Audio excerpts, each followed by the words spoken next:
Hazrat Abu Huraira radiyallahu anhu reports, when the Prophet sallallahu alaihi wasallam raised his head after the last unit, he sallallahu alaihi wasallam would say, O Allah Jalla Jalaluhu, confer salvation on Ayyash bin Abi Rabiha.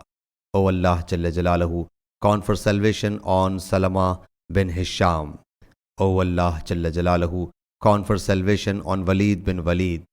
O Allah Jalla Jalaluhu, confer salvation on weak Muslims.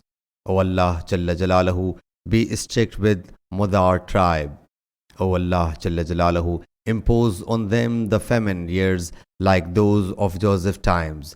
And undoubtedly the Prophet sallallahu alaihi wasallam said, Allah Jalla Jalaluhu has forgiven the Ghifar tribe and kept the Aslam tribe safe and sound. Ibn Abu Zinad has reported from his father that all these supplications were made in the morning prayer. Sahih Bukhari Hadith number 1006.